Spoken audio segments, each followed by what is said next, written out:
What's going on, everybody? Welcome to the Awesemo.com NFL Strategy Show, Monday Night Football Showdown Edition.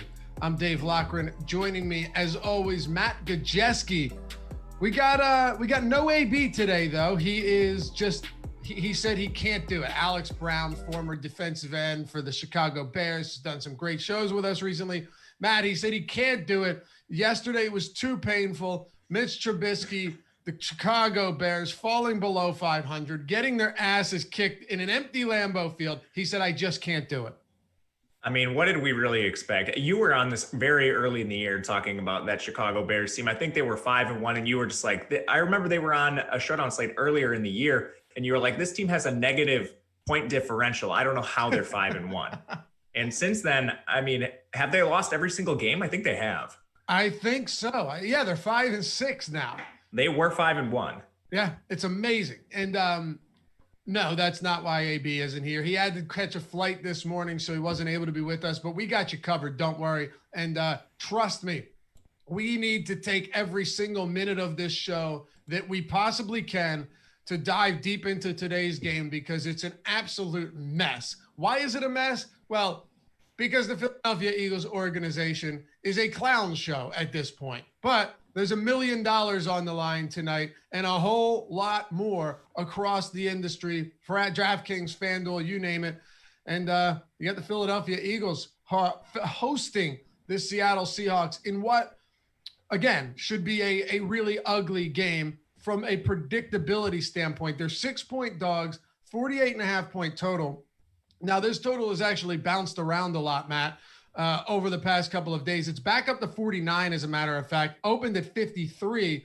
And now the Eagles are 6.5-point dogs, opened at 5.5. The biggest thing that we need to get into first, I don't think we start anywhere else, is Ian Rappaport yesterday and today stating that Jalen Hurts is going to get his most snaps of the season, except now it's going to be with Carson Wentz off the field. Whereas they were splitting Wentz out wide to run, go routes as a wide out before. Now, apparently, Wentz is going to be off the field when Hurts is getting these snaps, but we don't know how many. And as of now, Wentz could be starting still, but Hurts may get just as many, if not more snaps. It's a mess. It's an absolute mess. It is a mess. And all of those snaps where Wentz is lined up out wide are just a complete waste. I have no idea why any team in the NFL ever does that. Clearly, you're either just running a trick play or it's like playing with 10 men on the field. So it makes no sense to me. At this point, I don't see why not. Why not put Jalen Hurts in? See what he can do. I mean, what do they have to lose at this point? They don't have anything to lose. There are two solutions. One, bench Carson Wentz for Hurts and just make the call. That's it. Or two, gut the organization that turned Carson Wentz from a competent MVP caliber quarterback in 2017. Remember, if he had finished that season and not torn his ACL in week 13 against the LA Rams, he would have been the MVP. I don't think it's any question. He was playing that well. He broke this single season touchdown record for the Philadelphia Eagles in 12 and a half games. He was on pace to be the MVP. Now you look at him, he doesn't belong on the field as a starting level quarterback. So again, a ton to get into. We're going to try and figure it out. Of course, on the other side, you have Dk Metcalf, Tyler Lockett, Russell Wilson, and a Seattle team that has crushed offensively, averaging over 400 yards per game, but allowing almost 450 yards per game defensively. It's not an easy game, but it could be a high-scoring one, and it's really fun from a showdown standpoint. So we're happy to have all of you guys with us to break all of this down over the next 40 or so minutes. And if you haven't done so yet, hit that thumbs up and subscribe to the channel. Trying to get to 50K. We made a nice push yesterday. We're almost at 43,000. We got about a month to add 7K. Not easy. As a matter of fact, it's a very unrealistic goal, but I'm going to keep pushing it. Simple enough. If you love what we do here, if you think we've helped you out, and you come back and continue to watch these shows at the Awesemo channel every day, subscribe to the channel. Show up in your browse feature more. It'll show up more on the homepage. It's just easier to find. It helps us. It helps you, and we appreciate it. All right, Matt, I think it's time. You ready to do this? Yeah, man, let's go. Well, we have Russell Wilson and the Seattle Seahawks on the road, traveling west to east. But I wouldn't look too much into that. They've won each of their last 6 games against the Philadelphia Eagles. They are undefeated against the Eagles this decade. They've won 8 of their last 9. And Carson Wentz has performed very bad, or very poorly, I should say, against this Seattle team.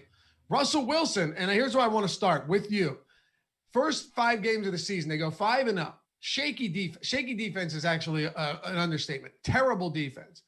But Russell Wilson and this offense was dominant. Dk Metcalf averaging 20 yards per for reception over that 5-game span. They didn't need first downs because they would just score on their third play of every drive. But since then, Russell Wilson has made some Carson Wentz-esque type interceptions, some bad plays that are uncharacteristic. They've lost 3 of their last 5 games and sit at 7-3. Which version of Russell Wilson do you expect to see today at Lincoln Financial Field? I think we'll see a bounce back from Russell Wilson at some point this year. There's just strong priors on him being one of the best quarterbacks in the NFL. I mean, MVP caliber level quarterback. The Philadelphia defense is very good. They're 22nd in yards per attempt allowed against the pass and the run. So that's good on both sides, both phases of their defense. But Russell Wilson, I think, just talking showdown specifically, he's the clear top play on the slate. And without really a clear sense of who's playing quarterback on the other side, Russell Wilson, we're seeing him at 85% ownership. That's across captain and utility combined. I'm not even sure that's high enough. Wow. Okay, so 85%, 27.4% in the captain spot. What do you think it should be at? I think he should be like 95% owned. We don't have a clear sense of the other quarterback on the other side. Right. His captain is a little rich, 27% there. The next highest owned captain is 13. I think my preferred strategy with Wilson is playing him in the flex, trying to stack him with a receiver, and then hoping that receiver just outscores him. And then you access the total ceiling of the game. This is for more of your large field size type tournaments. I think in those, you can obviously get weird in any way you want. And certainly in low risk contests, you just lock Russell Wilson. And if not captain, like he has to be in your lineup. Do you think we see a shadow matchup from Darius Slay against DK Metcalf? Because I don't think it actually matters all that much. As good as Slay is, and he's been one, somewhat silver lining, one rare bright spot on this Eagles team, defense, offense this season. But the size advantage that Metcalf has over so many of these cornerbacks, the height advantage, the weight advantage, and just his ability to come down with 50-50 balls is good or better than anyone in the league. Does that outweigh the fact that a good cover corner in Darius Slay is going to be defending him tonight? We talked about this last time the Seattle Seahawks were on a showdown slate. Just the shadow type corners that DK has faced this year, he's gotten the best of some and others have gotten the best of him. He's faced Tre'Davious White, Jalen Ramsey, a couple others, and he's had a couple 100-yard games against those corners. He's also been shut down. I don't necessarily know that it is the corners doing this, or maybe Russell Wilson's just like, I'm going to target Lockett in this spot. So weighing cornerback, wide receiver matchups, I tend to side with the wide receiver and talent overall, particularly if it's going to depress ownership. I think DK can certainly get behind any corner that the Eagles really have. We saw him do it against Stephon Gilmore. I know you remember that play. We've talked about it probably like 4 times on this stream. Yeah. So Russell Wilson in the captain spot, talking DraftKings pricing here, 18-9. If you want to get Wilson in the captain spot, DK Metcalf 17-1. It's not a huge difference there. Probably doesn't make a huge impact, but in the event that you play Russell Wilson at 18-9, talking maybe single entry here, 3 max, relatively large fields because a lot of them are 18-9, and then DK Metcalf, that allows us 4,925 per player for the final 4 spots. It's going to be difficult to make that happen, but I think we're going to have to try, right?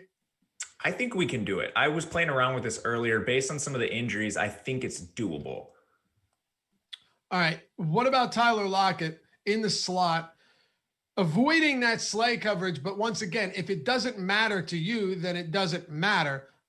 This is an Eagles team that has been beat up in the middle of the field, but they've been beat up pretty much everywhere. How do you see Tyler Lockett factoring into the decision-making today? He's 9,600 to DK Metcalf's 11,400 in the utility spot, and he has been one of the highest ceiling, lowest floor wide receivers in all of football this season. And that's kind of how I like it. I mean, I'm not really looking for these median plays. I want the ceiling. If I'm wrong, I'm going to be wrong with the median. I'm also going to be wrong with the floor. So that's fine. Give me the ceiling player. Give me the Tyreek Hill level player. Tyler Lockett has seen more targets than DK Metcalf this year. The big plays, they're not quite as numerous. I know DK's used a little more downfield, but Tyler Lockett has just as much upside. He has more targets on the year by almost 3% as well, 25.4%, 22.5% for DK Metcalf. I know the big plays and the recency bias are probably what's causing DK Metcalf to be a little more expensive here, but I don't think you can go wrong with Tyler Lockett.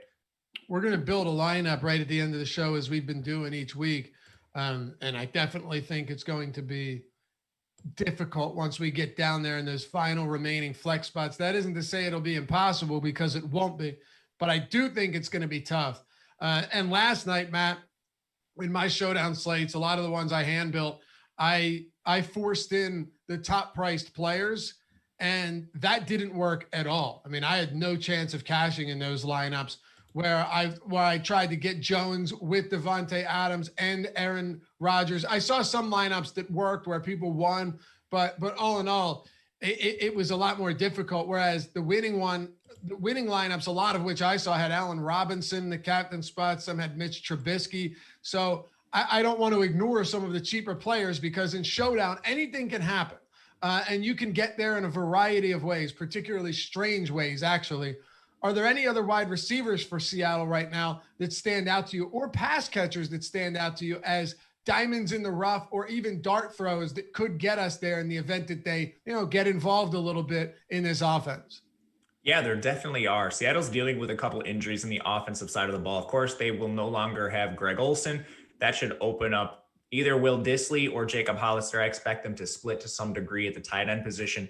And we're also looking at injuries to David Moore and Freddie Swain, both of whom are questionable. There was a Pete Carroll press conference earlier, I guess last week at this point, but he was very pessimistic on the status of David Moore, and he said that Freddie Swain should be playing.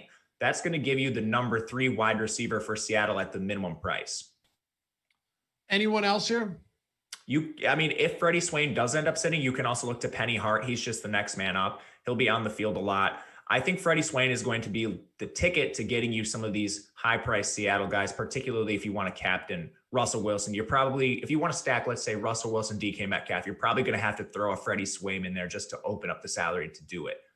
Yeah, he's coming off a 4-target game in week 10.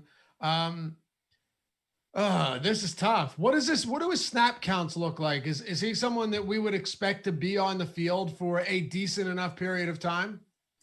They will use some 12 personnel. Will Dissly is a big blocker for them. Will Dissly played 65% of the snaps, but he only ran 9 routes.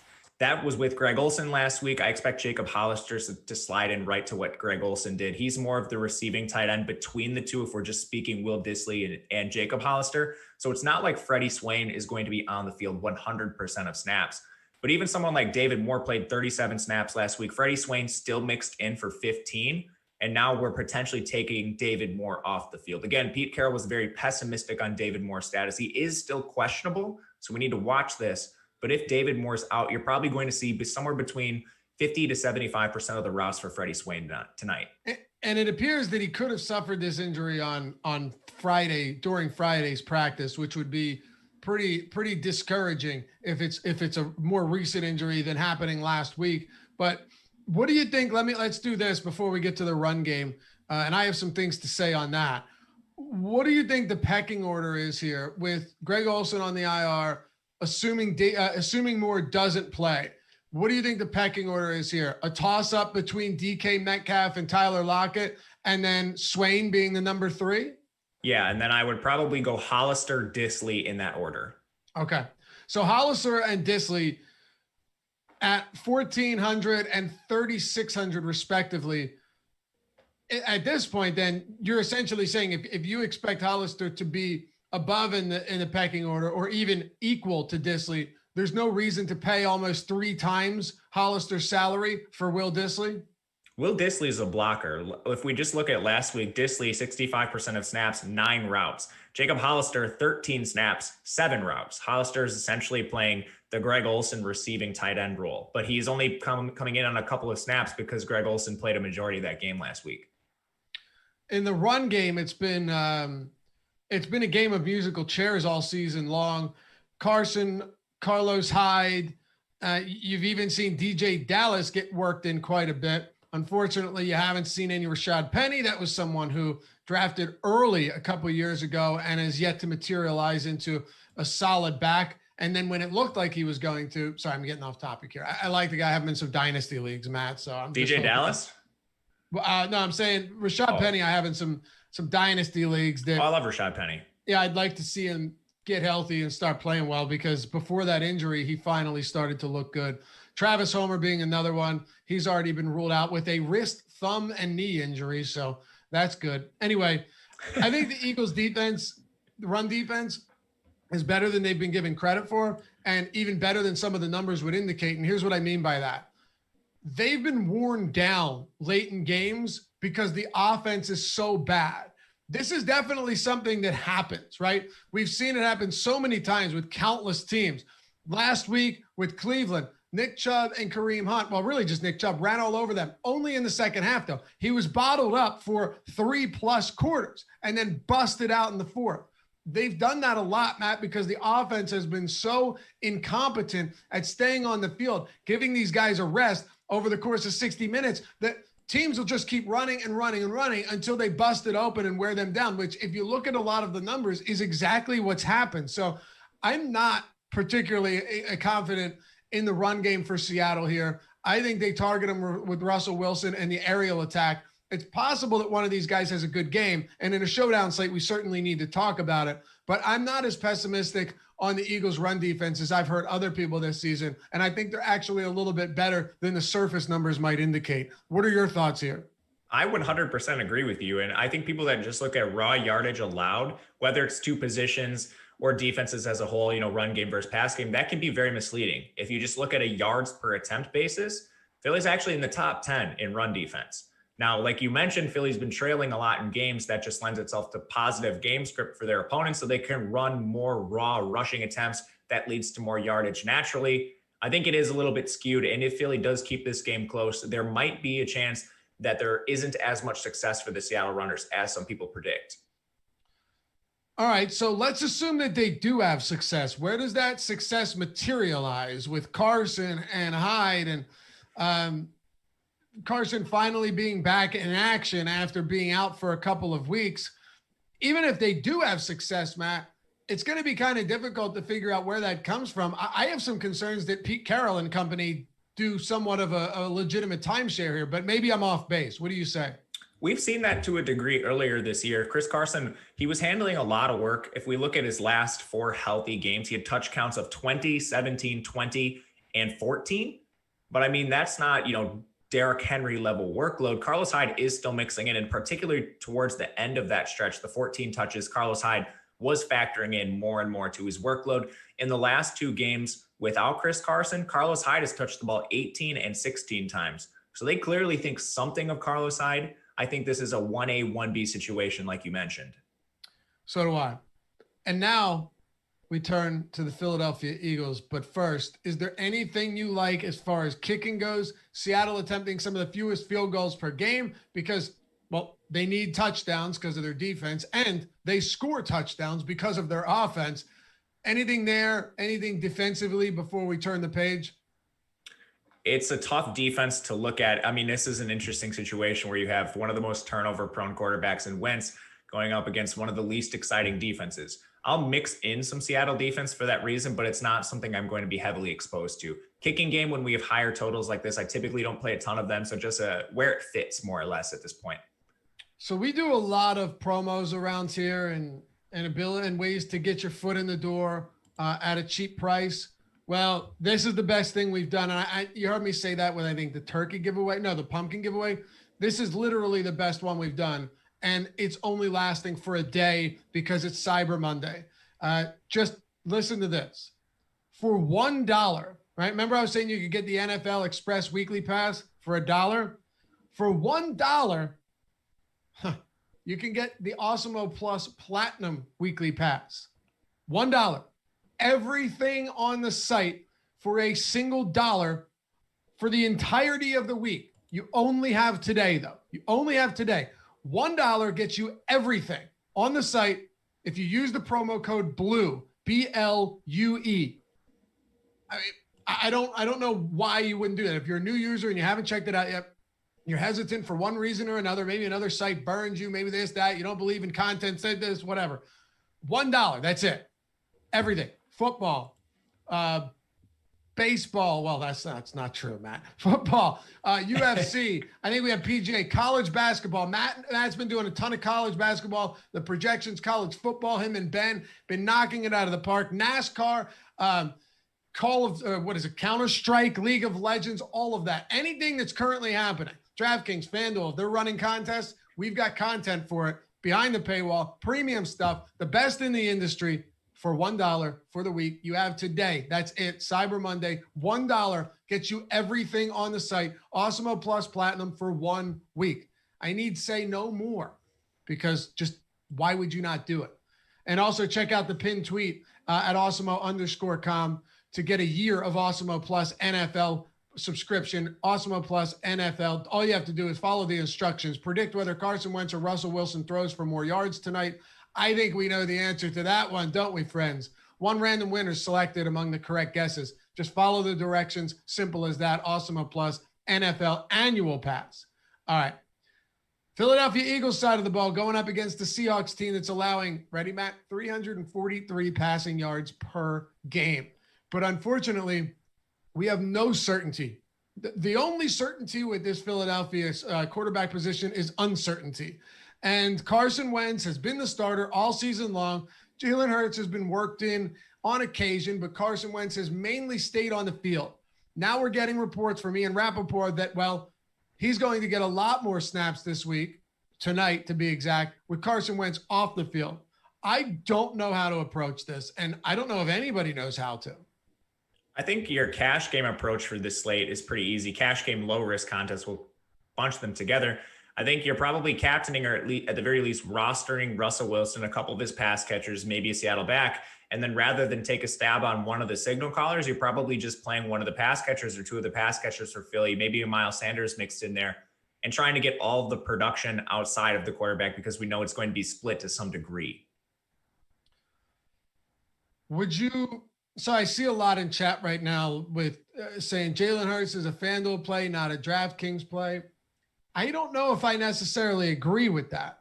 That isn't to say I don't think he's a FanDuel play, but it's to say that I'm not sure if he's not a DraftKings play. Now, the ownership projection on Jalen Hurts is at the bottom of the barrel on DraftKings right now. Maybe that updates throughout the day, but it's possible. It is very possible here. And let's not forget that this is the worst secondary in the league, or up until this point, it has been. They've done a better job at getting some pressure on the quarterbacks lately and kind of mitigating or masking that secondary. Matt, we've seen that in a few games where that made the difference. And they got to the quarterback. They got to Kyler Murray and brought him down in order for him not to get a pass off, because if he does get a pass off, it's probably complete.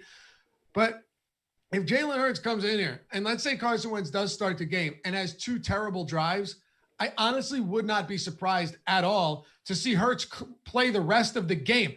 Do you know that Jeffrey Lurie walked out of multiple practices this week enraged over the inner goings of this team and the way that it's functioned? He didn't show up to the Cleveland Browns game last week. They said it was out of an abundance of caution because of COVID-19, but the man has never missed a game since being the owner of the team. There is some serious inner strife and inner turmoil in Philadelphia, and I think Doug Peterson and Howie Roseman's jobs are on the line.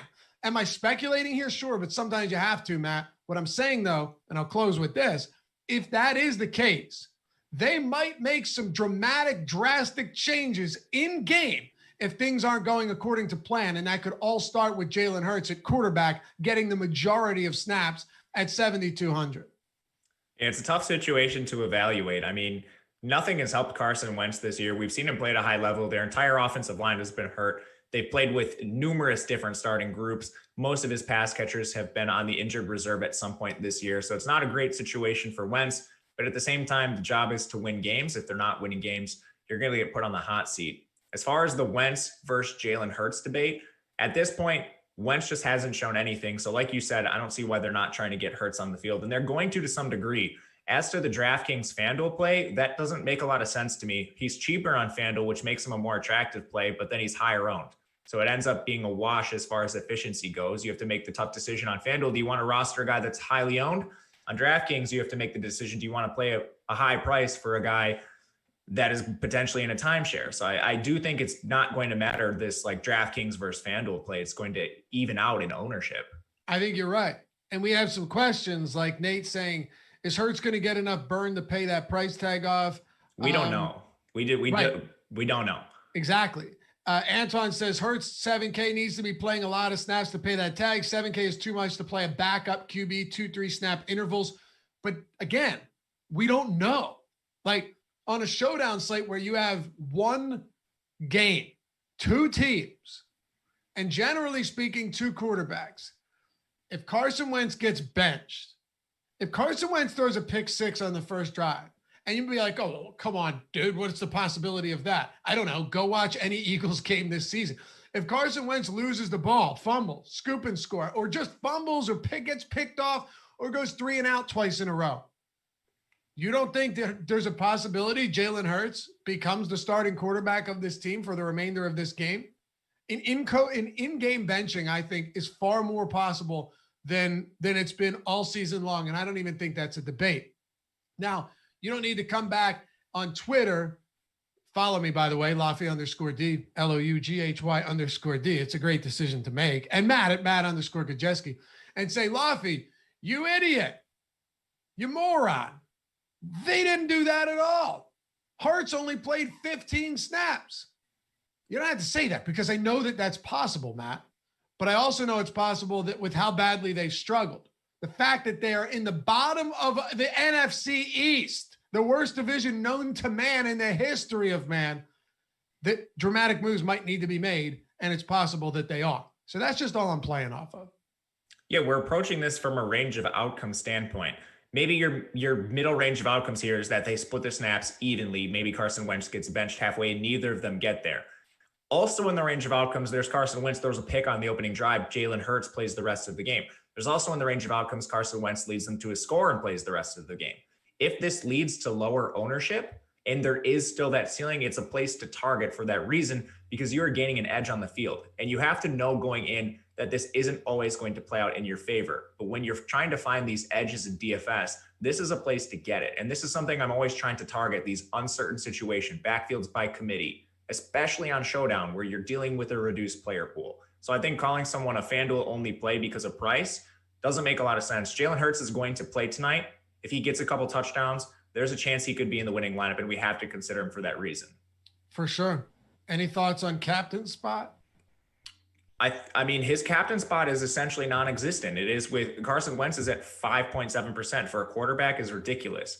If you tell me Carson Wentz goes down, scores on the opening drive of the game, plays the rest of the game, and I'm getting him at 5.7%, that's a ridiculous price. And I mean, you don't even have to play him in a ton of lineups to get significantly over the field on that. Jalen Hurts, I mean, you can even extrapolate this. He's not coming in with hardly any ownership. You play him in captain in a couple lineups. I mean, you've more than doubled the field. You know what else is possible, Matt? It's also possible that Hurts comes in, Wentz gets benched, and Hurts sucks. Like, that's also possible, right? You might get that right, and then at the same time, you get his performance wrong. But all I'm saying, and I think this is the point that you made, and it was valid, like, well, let me say this. With Carson Wentz, do we know that he's going to play the whole game? No. And even if he does, how bad has he been? Go look at his record. Go look at his splits against Seattle. I'm usually not someone to do this, but he has been awful against the Seattle Seahawks. I think he's going to have a really bad game, and I think he could be out of there quickly. And you know what? If I'm wrong, well, then you still need Carson Wentz to play well, which he hasn't done all season. So it's the toughest quarterback situation we've had to break down all season. And I don't think there's any disputes there. Any final thoughts on quarterback before we move on, Matt? Yeah, I just want to clarify everything we're talking about with Jalen Hurts, Carson Wentz, potentially captaining one of them. It's a large field for me. I think your cash game And, if you're playing any sort of small field tournament, the approach is pretty clear. You're looking to Seattle, and I think you're trying to play Philly pass catchers. That way you're absorbing the production from both quarterbacks and you're not dealing with the dicey situation. I'm trying to target Hurts and Wentz in tournaments, not cash game, low risk builds. Jeremy Savage says, I doubt Wentz will be benched. He's got to throw like 2 interceptions and a fumble. So sounds essentially pretty normal for him. To just do what he's done in the first quarter of every game this season. Yeah. That's why he would be benched, and that's why he's on the line to getting benched. I actually do have some interest in the pass catchers here. For some reason, they decided to go away from Travis Fulgham. And you look at the fact that he's 2 for 12 on receptions over the last 2 games. Go back and look at those balls. Garbage passes. Terrible. But he's still someone that can be targeted in the red zone. Zach Ertz has once again been ruled out, so that's another big body that they don't have in the end zone. Alshon Jeffrey has returned, but he has been non-existent. Really, one of his 2 targets last week resulted in an interception to seal the game. Terrible pass from Wentz, but still. And then Jalen Reagor's back in the mix after spending several weeks on the IR. He's been targeted, at a decent enough clip, Matt, 6, 5, 7, nothing insane, but they do want to get him involved. I want to start with him and ask you a question. Why does this team not try to get the ball out of Wentz's hands early, simplify the playbook, and get the ball to someone like Jalen Reagor in the flat and let him do the work, as we've seen teams do so often, like Sean McVay does with Jared Goff? Doesn't want to keep him in the pocket, doesn't want to complicate the offense. With Baker Mayfield, they've done that. Why don't we see that happen with somebody like Wentz when he does have someone in Jalen Reagor who they drafted in the 21st round ahead of Justin Jefferson? Yeah, I know that's a sour point for you. I think Jalen Reagor is a good player. I actually don't think that was a bad pick. Just looking back at what we knew from both of these guys prospecting, it looks bad now. Philly's had a lot go wrong this year. I'm just saying to use him appropriately if you're going to draft him there. That's all I'm saying. 100%. And if you are a team that's struggling with your offensive line, protecting the quarterback, and dealing with a turnover-prone signal caller, I don't understand why you don't shorten the field for him and look to these low A-dot passes. And I mean, there's a lot of issues with this team. Like, Greg Ward continues to play. There's no reason that Greg Ward should be on the field for any football team. Fulgham's not being used as much. Like, Greg Ward wasn't even a good player in the AAF, and he's been playing for this team for over 2 years now. It's ridiculous. I mean, Fulgham at his price, his target share is front loaded this season. So when we didn't have Goddard, when we didn't have Reagor, that's when he's seeing all the targets. It's now very much even between Goddard and Reagor. So if you're just playing the price points and you're trying to jam in some studs, I think Reagor and Goddard are both better price adjusted plays than Fulgham. Of course, he still is the ceiling. So if you're playing him, it does make some sense for that reason. Okay. Antoine, you have way too much faith in this Philadelphia Eagles team. I don't know what to get some exposure to Alshon Jeffrey's 5 snaps. What's that? He says get some exposure to Alshon, who played 5 snaps last week. Yeah. Please don't do that. Please. Alshon Jeffrey's not involved in the offense whatsoever. Is it possible that he gets a red zone target or an end zone target? Yes, it is. That is one area where they might use him. But I would much rather take shots at, say, Fulgham, who played 96% of snaps, Reagor 93%. Kind of where it is. But at the same time, Alshon Jeffrey is extraordinarily cheap. I would say go to Swain. If you're gonna go cheap, go to the guy that you mentioned at the top of the show, Matt. Go to Swain at literally minimum salary.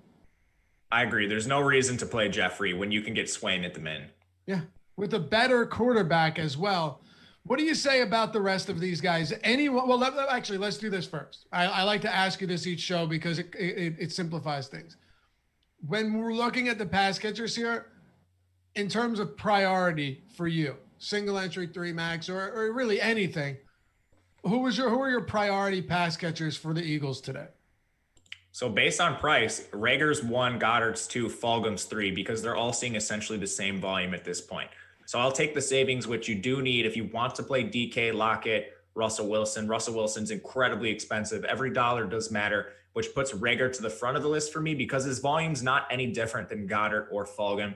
Fourth would be Greg Ward, and it's not because I don't like Greg Ward as a player. He's not good, but he's also seeing his role reduced. 68% of the snaps last week. In back-to-back weeks, he saw his route share decline, 56%, 78%. Philly does use 12 personnel, and with Alshon, Rager, and Goddard returning, that has sapped a little bit of the snap volume from Ward. So I think he's just a bit too expensive for his role in the offense. All right, and I'm almost the same as you, but I'd go Rager first, and as you pointed out, similar volume, but $1,000 cheaper than Fulgham and almost $1,000 cheaper than Goddard. But I'm going Fulgham second, and then Goddard, and then Greg Ward a distant fourth too. Because Greg Ward, even with the opportunities he gets, a lot of those are low upside opportunities, and he's not someone that I expect to do a whole lot after the catch either. So. Rager, Fulgham, Goddard, but they're to me pretty interchangeable. And then a distant fourth is Greg Ward. Let's close it with Miles Sanders, and then we'll build our lineup. It's going to be tough, but I actually have one built here that I kind of like, Matt. And yes, it includes Jalen Hurts. Tournaments, baby. You got to make some decisions you don't feel comfortable with. Miles Sanders, one of the highest priced players on this slate. When he actually gets the ball and when Doug Peterson decides that he wants to feed him on the ground, really good things happen. But I've never seen someone abandon the run as quick as he has. So what are we doing with Sanders? I think he's going to be really tough to get to. I agree. And it's not even that he's abandoning the run. He's abandoning Miles Sanders. He played on 59% of snaps last week is egregious. Boston Scott played on 40. If you just want to talk price adjusted plays, this is a complete 60-40 split, at least recently. Could that flip? Yes, of course. Sanders has been hurt for a lot of this year, stretches of this year. Maybe he's just getting work back into the offense. But I think if you're just talking about price adjusted plays, I'm not going to pay 13.8 on an underdog for a guy that's going to get 60% of the snaps. It's really unfortunate too, because what he can do with some of those opportunities is electric. I just don't trust to get him the ball. And like you said, you're right. Ignoring him and getting away from him in the passing game is huge. Remember last year, some of the big plays he made on wheel routes, downfield, 20-plus yard passes to Miles Sanders that resulted in huge plays. When have we seen that this year? And when it actually happens, when have we seen him actually complete them? This is one of the biggest mismatches in football. If you have a running back that can do this, you're always going to get matched up against the linebacker. And you can really exploit those matchups if you have an athlete like Sanders who has the ball skills. We see this. We've seen it with Le'Veon Bell in the past. You see with guys like Saquon Barkley, obviously McCaffrey and Kamara. And we have seen it out of Sanders. It's truly disappointing that we haven't seen it this year with him. Okay. Philadelphia, Jake Elliott, you forget he's even alive this year. He's been unbelievably quiet. Look at his fantasy totals, Matt. 570 at 14 against Cincy. 5-3, 0-4, 1-4-6. Nothing there at all. So tough when you're not scoring. It's tough when that's one way to put it, isn't it? So as far as he goes or the Eagles defense, I can't say I'm intrigued. Same thing with the Seattle kicker. I'll mix him in, but not at a high degree. Okay. Want to build a lineup? Let's do it, man. Should we build two? I feel like we should build a low risk and a tournament lineup. They're very different. Let's do it. Why the hell not? While we're at it, the NFL Showdown rankings are entirely free today at awesemo.com. So be sure to check that out. And one more time, for those of you guys that tuned in late and didn't start from the beginning, $1. It's a Cyber Monday deal only today. $1 for literally everything on the site for the entire week. It's the Awesemo Plus Platinum Weekly Pass. Everything, every sport on the site is $1 if you use the promo code BLUE, BLUE. Jump over there, make it happen. And remember to join our premium Slack chat if you like talking sports, DFS, all of this stuff around the clock. We got a great community for it. All right, let's do it. I'll start it off, Matt, and I'm going to go DK Metcalf at captain. Is this our tournament lineup or is this our low risk? This will be our high ceiling, low floor team. Yeah. Okay. Sounds good. So then we have to stack him. We're going to go Wilson? Yeah, we think we have to. We'll get Wilson in there. I'm going to open things up out of the gate. Okay. And I'm going to go with Swain here because I think as a dirt cheap play in the event that he's active, and don't worry, I already built something like this, so I know where I'm going. $200. That frees us up. That takes us from $5,000 per player. Now we have, with 3 remaining, $6,700 remaining. That opens a lot up. Go ahead. Man, I keep seeing Josh Gordon down here. This makes me so sad. Wish he was playing. All right. He's not. I know, it sucks. So in our tournament lineup, I do think we should take a stab on one of these Philly signal callers, try to capture some of the upside if one of them does play the whole game. Let's do Hurts just for the sake of it. Love it. Why not? If this happens and his ownership is in the basement, you're getting a quarterback that might play like more than 3/4 of a game or 3/4 of a game that has rushing upside, by the way. Don't forget about that. The guy has rushing upside. So if you play college football DFS, this dude was a cheat code. Really? Yes, he was awesome. Okay, so there you go. I'm willing to look at that. And by the way, I know this is kind of wild, but let's say they split reps. What if Jalen Hurts does make a few really big plays with his legs? Anything can happen. But if you're playing him, you're hoping that Jalen Hurts comes in at quarterback and gives you those type of numbers that you're looking for. Okay, we got 2 remaining. You went with Hurts. I'm gonna go with Travis Fulgham here, 6,800. So that leaves us with 61 on the table. This is a high risk contest. I think we should leave some salary on the table. I'm not sure where to go with it. The top players that we can go to are Rager, Ward, David Moore is there. Assuming he doesn't play, we won't put him into this lineup. If we go down a little bit more, we're looking at guys like Seattle tight ends. I actually don't mind going with one of them. I think Hollister is the preferred play for me. Do you have a preference between Disley and Hollister? Probably Hollister, but let me ask you something. If you have Swain in there and you have Hurts in there, you really think this is something that we're worried about being duped a ton if you went with like a Jalen Rager at 5,800? It probably won't be duped a ton. I guess it depends on the field size. If you're playing the millionaire tonight, you probably want to leave some salary. But like if we're just playing like a 3 max or something with 20K entries, I think you can max the salary or get close to it. So if we put Rager in, it would leave us with 300 left. And I still think we'd be unique enough in that. It'd really just be like the millie where I'd try to leave salary no matter what. Okay. So you could go save a lot of salary, go at someone like Hollister, or play Rager. You have $300 remaining. Metcalf and the captain, Wilson, Swain. That's assuming David Moore is out, right? But yes. Both of us are thinking that it's more likely he doesn't play than he does. Swain is minimum salary. Jalen Hurts, there's a very good chance that Carson Wentz gets benched. We've heard about it. Plus, Hurts is supposed to get more snaps than he has all season long with Wentz off the field. And Travis Fulgham, I threw Rager in there. You had Hollister in there. Let's do one more. We'll play it a little bit safer. Who do you want to start with?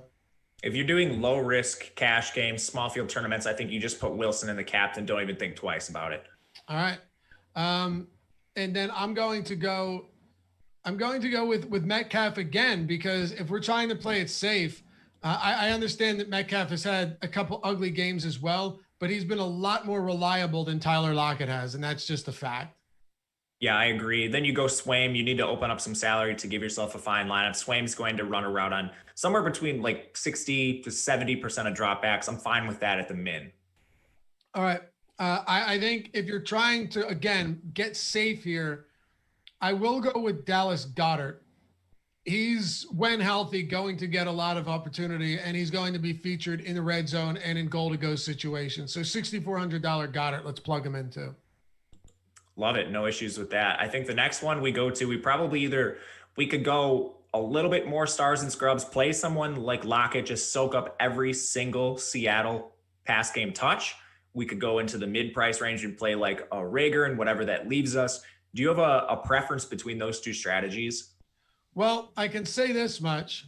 I ask you this much. Do we want no Carson Wentz in this one? Like, if we're trying to play it safe, would we agree that Carson Wentz is not safe, not only because of performance issues, but also because of the fact that he might not stay on the field?